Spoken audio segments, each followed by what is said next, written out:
Yo, what is going on, everybody? Welcome back to the channel. This is week 6, episode 6 of the KD Kevin Drake Show right here on the Deviation Nation YouTube channel. As always, everybody, if you would like to be up to date on anything that happens here on the Deviation Nation with me on Twitch and everything, don't forget to join the Discord server that will be in the link in the description as well. Also, don't forget to follow me on Twitter and follow me or even subscribe over on Twitch, where we are live 3 to 5 days a week on the Deviation Nation Twitch channel. Sorry about the pause there. Kind of lost my train of thought. But welcome back, everybody, to the KD Kevin Drake Show. I am your host, Kev, and it's going to be a little bit of a different show this week. The reason being is because there's a lot of things we need to talk about, especially getting into Super Wild Card Weekend for the NFL. But the first thing we are going to talk about is that very one-sided college football championship game between Georgia and TCU. 65-7. 65-7. Jesus Christ. Now, don't get me wrong. Going into this game, almost everyone, if not everyone in the nation, knew that Georgia was going to win this game. There was a lot of different people that really had TCU's back. That Georgia team was way too dominant. Here's the thing that gets me, though, is when you watch that TCU-Michigan game, Michigan was coming back, and Michigan had a chance of winning that game at the end.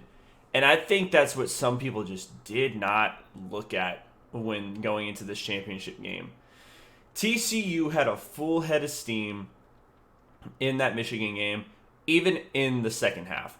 And Michigan just did not have an answer for him. Max Duggan left everything on the field in both games. But he really took it to another level against Michigan.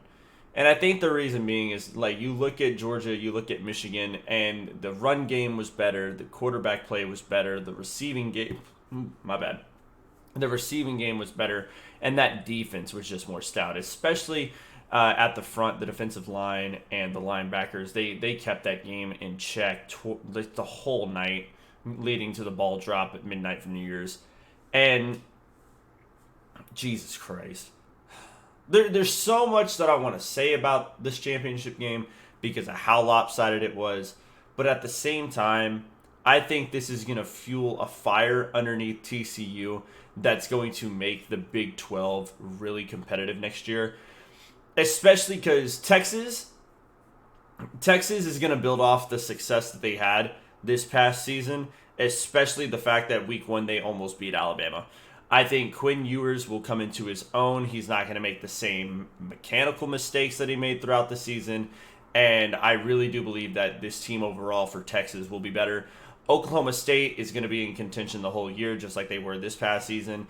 Baylor, they're going to come back into their own. They're going to be a contender. Oklahoma is going to be a little bit of a story, especially after losing Lincoln Riley to USC. They had a very, very down year. And I think they're going to bounce back. I don't think they're in contention for a Big 12 championship or a playoff berth, but I do believe they will play spoiler towards the end of the season. And then Kansas. I don't know if they'll have the same success as they did this past season, but I do believe with the quarterback they have and that offense in general and what the head coach is doing for Kansas, going 6-0 like they did to start out the season, I really do think that they can replicate that. And I think they will be more of a spoiler type team, even though I could see them being top 15, top 10 by the end of the season as well. The Big 12 overall is going to be way more competitive next year, especially on the cusp of Texas and Oklahoma getting ready to see their way out and going into the SEC and stuff like that. I think the Big 12 is going to try to solidify themselves as a conference that can't be missed. Like we look at the Pac-12, we know that if USC, UCLA, Utah, or Washington, or even Oregon now, especially with Bo Nix returning next year, everyone looks at the Pac-12 and they expect them to falter. When it comes to the Big Ten, we expect Ohio State, Michigan, and even Penn State to make top 10, top 5, and potentially make a playoff berth.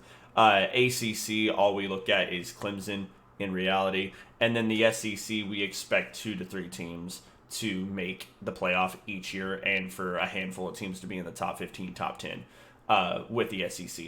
I think TCU proved that even though they lost to Georgia as bad as they did, they beat Michigan. They did. And they did it in convincing fashion. And I think that's the one thing that people need to look at. They need to understand, yes, the SEC is top dog. They were 4-0 against the ACC champion, the Big 12 champion, and the Big 12 runner-up, and also the Big 10 champion runner-up too. Like they were 4-0. Like they were 4-0. I think the one thing that people need to realize is that the SEC has always been on a different level, and the only reason being is because that one conference alone, even with Mizzou, Arkansas, Kentucky, Vanderbilt, and Tennessee, defense and offense are meshed together. And I think that's one thing that a lot of people just don't really fully understand about the SEC is that the coaching, the players, and everything, it's not like the Big 12 where we look at offense. Like, we understand that offense is the Big 12, that defense kind of takes a little bit of a back seat. The Big 10, you're playing defense like 24/7, and offense helps out every now and then. Like, you look at Ohio State, we're looking at C.J. Stroud, Marvin Harrison Jr., Jackson Smith, and Jimba right now, and then we also had the likes of Zeke, Cardell Jones, and all these other like quarterbacks and running backs. But for the most part, like prominent names are Nick Bosa, Joey Bosa, Chase Young, Jeff Okudah. You're looking at all these different secondary players, all these linebackers and everything. Penn State, right now the big person in the NFL is Micah Parsons because he was a baller at Penn State. So you kind of look at like most conferences you look at and you're like, okay, Big 12, offense, Big 10, defense, SEC, powerhouse, both defense and offense. Pac-12 is more so they lean towards offense, but they try their best to get a little bit of defense in there. ACC tries to replicate a little bit of the SEC to mesh together offense and defense, but they kind of end up leaning on one or the other depending on how the season goes. And that's where it becomes a big thing, because when you watch Georgia, how they dismantled TCU, you saw that on both sides of the field. Like defense, they just like TCU couldn't do anything. Receivers could not get open. Duggan could not run the ball as well as he has throughout the season. And then at the same time, just like even their special teams couldn't do anything. Now, a lot of people are going to jump on the Ohio State game, and that's where we get into a different story. Because at the same time, Ohio State and Georgia and Michigan all have more 5-star players than TCU. And that does cause a lot more of a problem for TCU. But Michigan, on the other hand, they faltered. There was a lot like that touchdown that was taken away at the beginning of the game. Well, not even beginning, back in the second quarter. That should have stood, in my opinion. There's a lot of people stating that the targeting call at the end of the game, the actual last play of the game, should have been called targeting. In my opinion, it shouldn't have. If you go back and replay that and watch that back, you can see that the defender hits the nameplate on the back of the jersey, and then it kind of ricochets to send him up towards the helmet.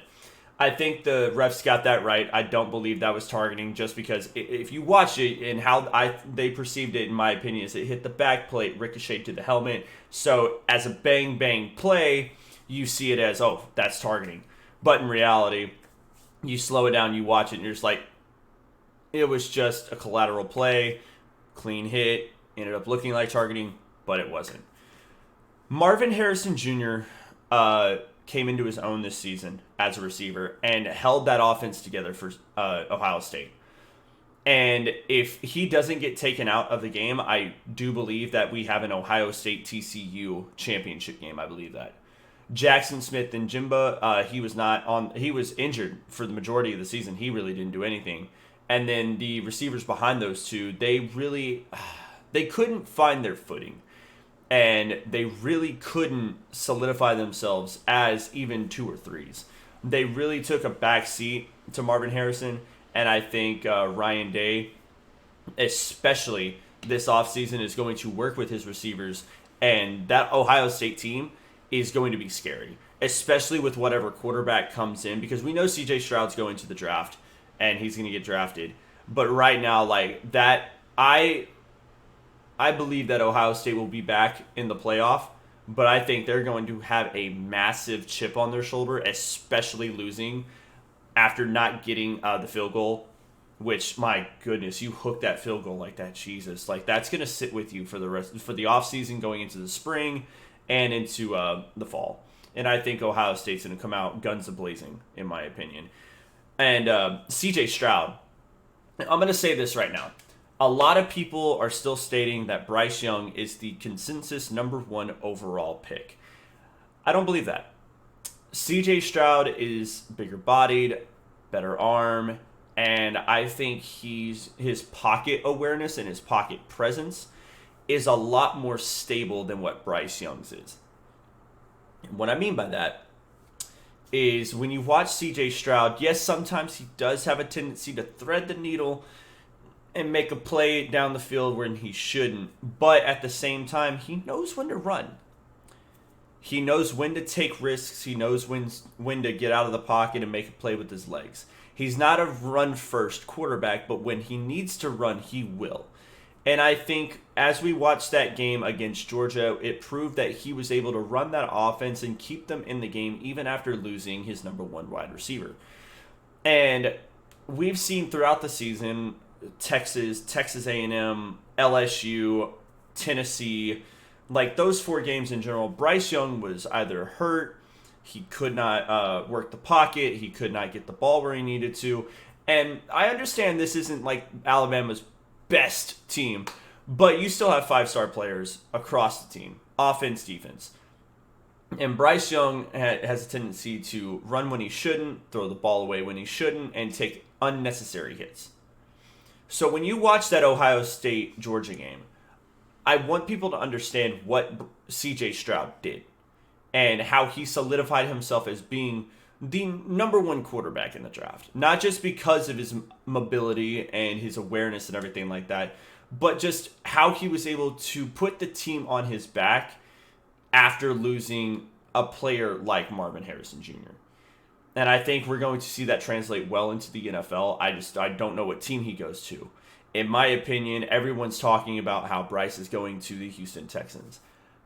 I think CJ goes just because he's a bigger body. He could take a bigger hit and behind that offensive line and having to redo the receiving core. He's going to get sacked more times than not, and I think CJ Stroud can take more of those hits than Bryce.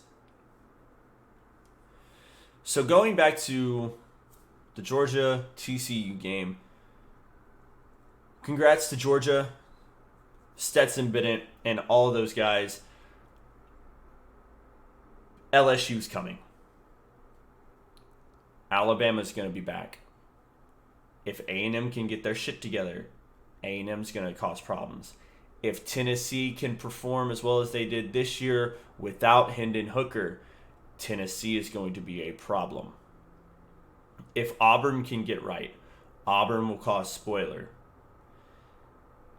There are so many different teams in the SEC that are going to come after Georgia that I do not believe that Georgia will be in the top 4. I don't believe Alabama, LSU, or any of them will be in the top 4. I think we are going to see... Well, okay. I can't really say that. I can't really say don't see them in the top 4. Just due to the fact that we already know there's going to be an SEC team in the college football playoff. Because we know that Alabama's not going to lose as many games as they did this year.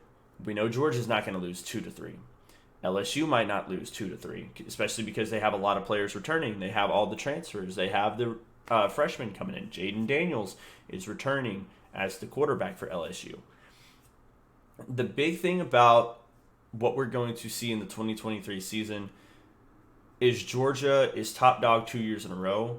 The SEC has rebuilt itself, and I truly believe that we are going to see game after game, week after week, where the SEC is going to put on a show.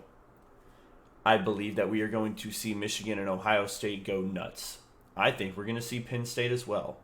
Texas is going to be a force. TCU will have a chip on its shoulder. Oklahoma State, Baylor.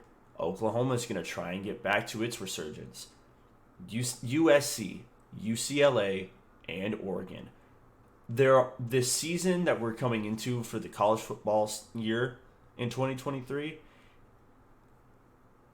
before we get the expanded playoff, will be probably the best football season we will ever see in college football for a while, because there are so many different pieces that are coming together right now that I don't think that we're ready for the type of play that we are going to see on Saturdays. I think the NFL is going to be rivaled this year. I think the NCAA, like every year the NCAA, like a lot of people look at it more. Those stadiums are packed with fans more so than NFL stadiums. But I think if I could say this, there will be games that we'll look at on Saturday nights or even midday Saturday and be like, that could be a Sunday night game. That game right there could have been slotted for a 7:30 Sunday night football game, and the world would have watched every moment of it. I truly believe that. I think what we saw in this year's college football championship game and the playoffs, we saw Georgia say, hey, we just ran it back. And the rest of college football looked at Georgia and been like, yeah, enjoy it. Coming after you. We're going to come after you strong. And you're not going to be able to take us lightly. And I truly believe that. I really do. The college football season for 2023 is going to be wild and crazy. And I couldn't even begin to give you a top 25 of my own. Because when it comes to rankings, I could change that every single day. I could put this show out every Thursday. And I tell you right now, my top 25 would change twice on Friday and at 7:30 in the morning on Saturday before any of the teams played. But, again, that's just me, and that's my opinion. All right, let's move on now to the NFL Super Wild Card Weekend that is going to take place this Saturday and Sunday. Alrighty, the Saturday games that we have are, oddly enough, the first game up is going to be a third game of the season for the Seahawks and the 49ers. Seahawks just got in. The Detroit Lions did their part, and they went in and they beat the Green Bay Packers to get Geno Smith and the Seattle Seahawks into the playoffs. Here's the issue. And when I say here's the issue, I mean this is a big issue that we're going to have when it comes to the NFC playoffs in general. My prediction for the NFC playoffs, especially for this weekend, 49ers are going to roll the Seahawks. I think the Giants beat the Vikings. And then for the 8th straight time in his career, Tom Brady does beat the Dallas Cowboys. That's my NFC picks. When you look at the 49ers, their team is way more rounded. Their running game solidified. Their passing game's getting better. Deebo Samuel is back. Brock Purdy has shown that he can and will lead this team in big moments. It doesn't seem like the spotlight's big for him, but this is the playoffs. Anything can happen. I think the Seahawks do rattle him in the first half, but I think when it comes to the second half, he's able to get his footing, and he's going to tear him apart, in my opinion. The Seahawks right now, I just don't think they have the team to do it. I think they have 6 rookies that are starting this game. I think they are going to get valuable, and I mean valuable experience from this, and we will see the Seahawks back here next year. I full-heartedly believe that. But right now, I believe the 49ers are in better shape to take them on and beat them and move on to the divisional round. Now, moving over to the Giants and Vikings, Daniel Jones is going to have 2 weeks of rest. Saquon Barkley is going to have 2 weeks of rest. And I think that's going to be deadly. Brian Dable has playoff experience with the Buffalo Bills. He's had to go through torment after torment going up against the Chiefs and losing in the AFC. Now he's in the NFC, and he's going to bring all of the knowledge and experience that he has from his time in Buffalo over to the Giants. Now, don't get me wrong. I don't think the Giants have no chance of getting to the Super Bowl. But the Vikings have proven time and time again that Kirk Cousins is not big-time Kirk. And this is also going to be a 3:30 game. Justin Jefferson, if he can keep the game close, I think they have a shot. But Darius Slay shut him down, and a bunch of other corners shut him down.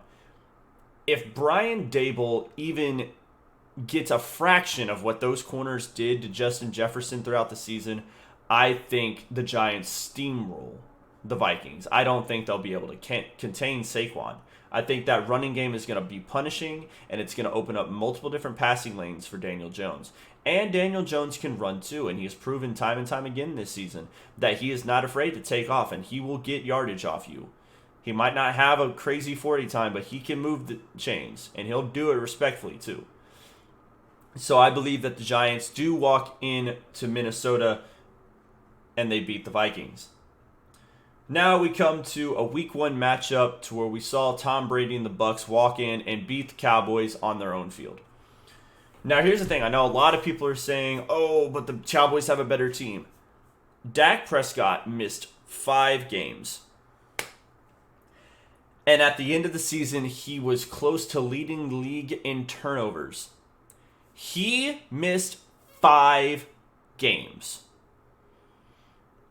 He threw a costly pick 6 against the Jacksonville Jaguars and lost the game in overtime. Tom Brady and Mike Evans have been getting a connection over the past few weeks, and he looks scary right now. If there were 2 people in the NFL that we did not want to see in the playoffs, it was Aaron Rodgers and Tom Brady. Tom Brady is divorced now. He has nothing to lose. He has everything to gain. He has a big old chip on his shoulder. And that team is coming together. And I do believe that he's going to walk in and beat at home in Tampa Bay and beat Dallas. I do believe that. Just because Dak Prescott has been showing the inability to not turn the ball over. Now, if they can run the ball with Zeke and Tony, maybe they have a chance. But I don't think they're going to be able to. I think they're going to close those rush lanes.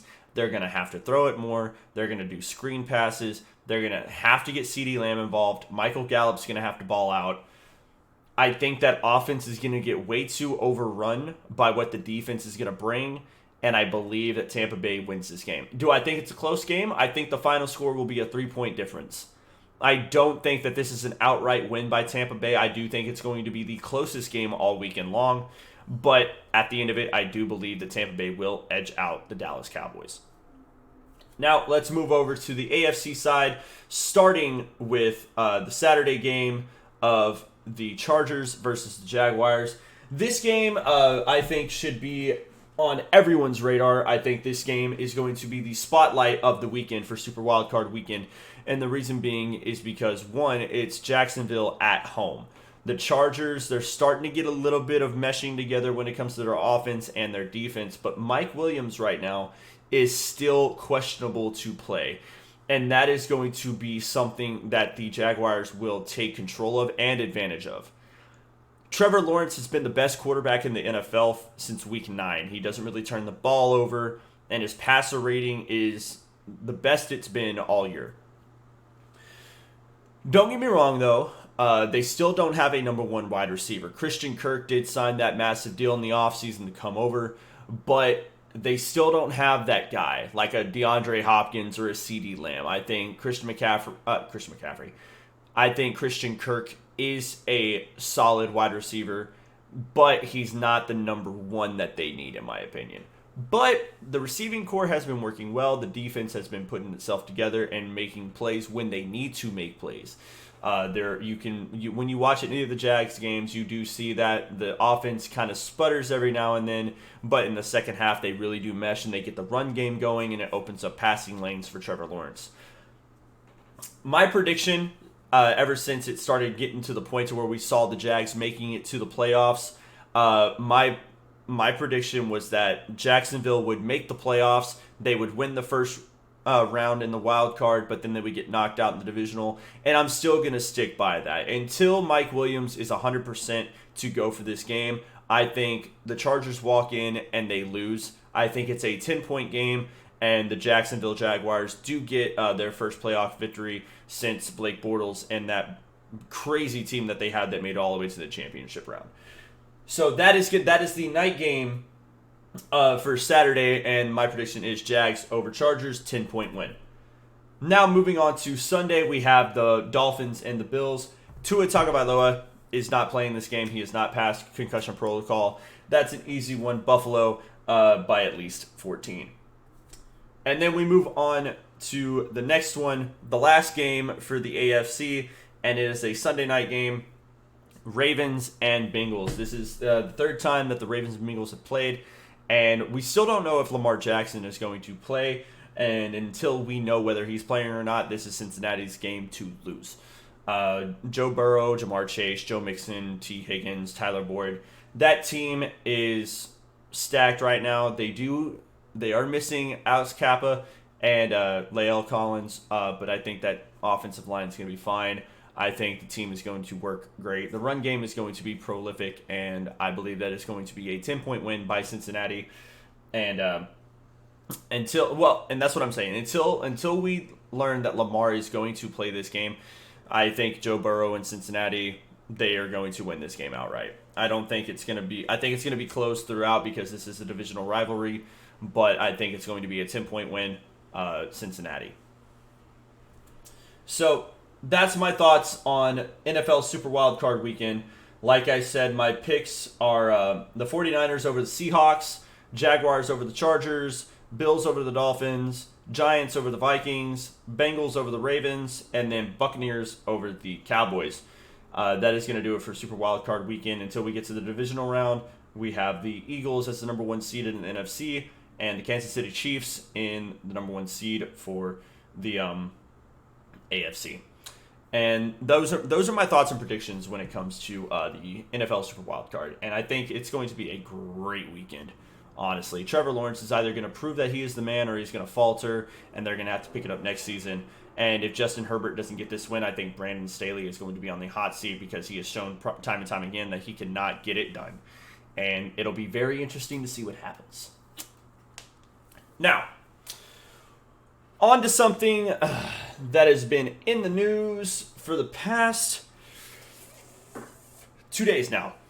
Well, when I say 2 days, I mean the rumors and everything that has happened, especially with new information that has come out. And the reason that I say this is because Vince McMahon is back in with the WWE, and he is only there to facilitate a sale of the company and to look at media right deals for the coming season. Now, Tuesday night NXT was going on, news broke randomly out of nowhere that the WWE had made a sale with Saudi Arabia and their personnel income group. That has been debunked. Those rumors are false and they have been shut down. But, and here's the thing, it ran the WWE social media route for over 24 hours. You had Dave Meltzer, you had Sean Ross, you had Brian Alvarez, you had all of these big names commenting on it and being like, we have no word. We're not getting any information from our sources or from the company in general. We're not getting any confirmation of this. So it is speculatory. It is rumor filled. And the original account that sent out this rumor has taken down the rumor. And now there's a lot of people out there, including myself, we believe that this was a PR stunt. We believe that someone put this out there to gauge public opinion, to see how superstars would react, to see how the fan speculation would react. And I believe Sean Ross, he went on to a podcast later that night after NXT to talk about the show, but also stated that he had heard from superstars that they were upset about it because they were hearing about it. And that started becoming a bigger thing because now you have superstars being like, oh, what the fuck? What is this? It starts becoming a bigger thing than just a rumor. This starts becoming real life. You have superstars questioning your decisions. You have them questioning whether they want to be there. And that's the big thing that happened in less than 24 hours. In a 4-hour span, from the second part of NXT going into after NXT, like the 20-woman battle royal was an afterthought. And when I say an afterthought, I mean like we watched it on stream on Tuesday. Like we listened in. But for the most part, we missed a lot of different things that happened because there was just rumor and report and rumor that came out, and we were keeping up to date. We were trying to make sense of it all. We were giving our speculations. We were giving our ideas. We were talking about other things. We started talking about the LIV Golf League that Saudi Arabia owns. We started talking about the PFL and everything, and how Jake Paul going into that kind of garnered spotlight treatment for it, and a bunch of different things.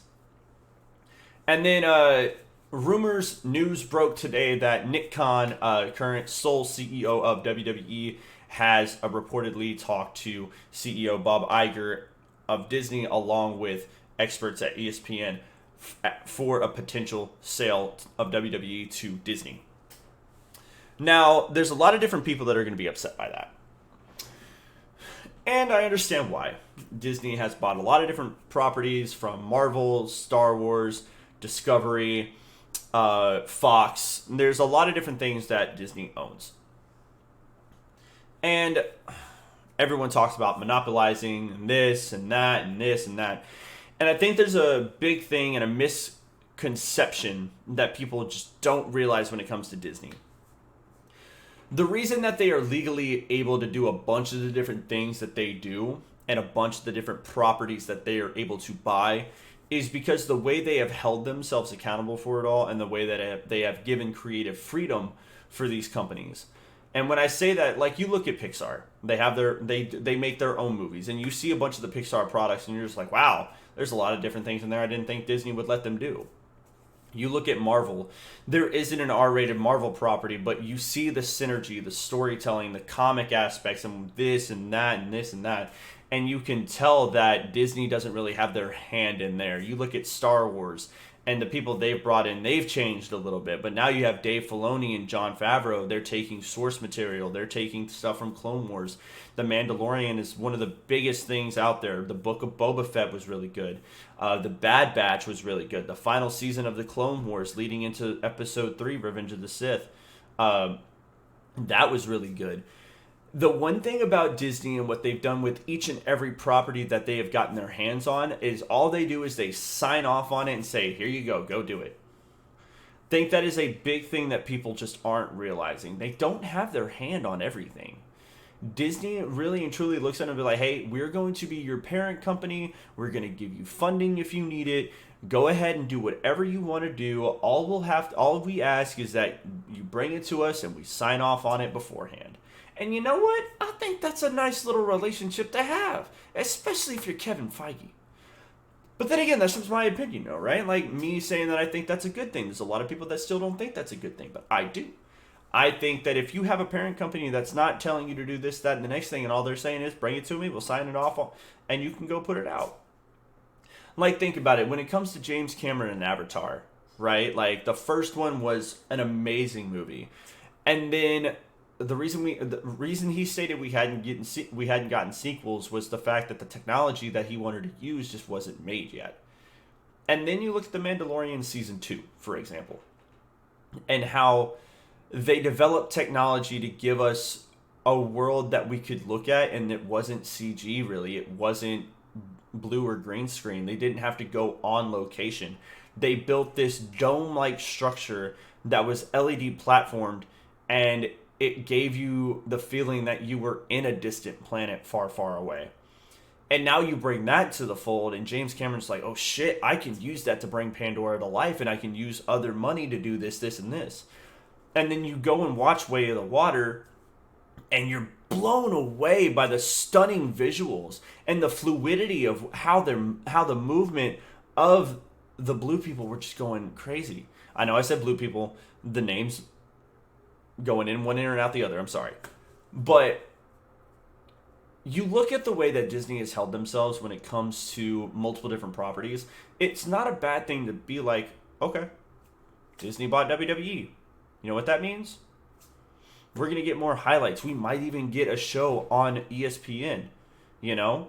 And there's still a good relationship with USA and Fox. I mean, hell, even though Disney bought 20th Century, they still have a little bit of leeway when it comes to the TV side, so they could look at Fox and be like, hey, we're not taking this away. We promise. We're not taking this away. You can still have it. We'll work out the media rights deals and everything like that. And Vince would be the one that's talking to him, because he is the head of the board. So in my opinion, I don't think it would be a bad thing for Disney to buy WWE. I think it would piss too many people off because they just keep buying everything, which is reasonable and understandable. But at the same time, in my opinion, I think Disney buying WWE would probably be better than NBC, Universal, Comcast, Xfinity. Now, Amazon, on the other hand, Amazon or Netflix, I mean, I wouldn't mind that. Amazon, the product they put out on a bunch of different things, the way they've ran Thursday Night Football, The Boys, and a bunch of other shows that they have. Oh, dude, WWE on Amazon would be prime TV. No pun intended. In my opinion, I think it would be really good. They wouldn't have to worry about TV ratings because they're on a streaming platform. And I think that's the one thing a lot of people miss, especially with the WWE Network, is because they could have done a lot with the WWE Network. But putting it on cable TV and having people watch it day in and day out, I mean, it meant something to them. And I think that's something that, people are missing. And I think selling the company to get a parent company, I think would help them in a long way of, one, going past the PG era and getting somewhat near what the Attitude Era was by bringing back a few things that people miss from the old days, but incorporating new ways of showing the product off. We get a bunch of things from ESPN with highlights, but now you could get main event shows. They could be like, oh, did you see this move online that happened at the house show or the main event? Shelton Benjamin, he celebrated his 20 years at a main event show. So then you probably get that posted on ESPN for everyone to see instead of just seeing it online. And I think that's the big thing that we see now. And the reason that Disney is able to do a lot of different things that they do is because they give a lot of leeway when it comes to the properties they own, because they're just a parent company. They're not the be-all, end-all. They're just a parent company. So that's just my thoughts on the whole Saudi thing and the companies that are looking to buy and everything like that. I don't want to get into the whole nitty-gritty of Vince McMahon doing this and Stephanie resigning and all that, because that's been overshared and overplayed. And I think there's a lot of different things that we have to realize is that this is Vince McMahon's baby. We all don't enjoy the fact that he is back, but right now we still have Hunter as head of creative. Until that changes, I don't think we should worry. I think all we're going to see is Vince sell the company, get everything situated, and then he'll go back to retirement, in my opinion. But like I said, I come on here week in, week out, give you my thoughts and opinions. But that's just me when it comes to the Vince McMahon situation. I think it's going to be good. We'll see a sell within the next 3 to 6 months. The road to WrestleMania is going to be one of the wildest times that we've seen in WWE. We're seeing a lot of great things from AEW right now. If y'all missed AEW Dynamite this past Wednesday, I highly recommend going back and watching any of the matches, especially the Bryan Danielson and Konosuke match. If you can find it, watch the MJF promo that happened before that match. It was probably some of the best mic work that you will see from a wrestler in a while. The trios tag match, the championship match between Death Triangle and the Elite, my goodness, that is match of the week right now. That could be match of the month, in my opinion. That was 5 stars, especially watching Kenny Omega going over the top rope, Pac getting out of the way, and Kenny just going straight through a table. Oh my God, it was such an amazing night for wrestling. The one thing that's still the funniest moment is Jake Hager looking at Ricky Starks and being like, I'm going to slap your face off your face. Probably the funniest part of the night. And like I said, just wrestling, football, sports in general right now, it's a good time to be alive because there's so much in store. 2023 is going to be an amazing year for sports entertainment and sports in general. And honestly, everybody, I hope that you enjoy the product that I put out week in and week out. To all the new followers here on YouTube, over on Twitch, I really do appreciate all of you. And like I said, if you would like to be a part of the Deviation Nation and do more, join the Discord server. join a community of like-minded people that is ever growing. But that is going to do it for me tonight, everybody. I have been your host, KD Kevin Drake. Excuse me. Don't forget to like, subscribe, comment down below, and let me know what you think. And if you have any ideas or suggestions, feel free to leave a comment down below because I'll get back to you as soon as I can. There was a comment in my comment section talking about signing day and everything for college football. I will get into that in the coming weeks, especially with the transfer portal, NIL deals, signings, and then how they're going to line up, especially with teams doing this, doing that, because Colorado right now with Deion Sanders as the head coach is moving forward, and it's going to be a great offseason for football. But until next week, everybody, y'all have a great time, and I will see y'all then. Peace out, everybody.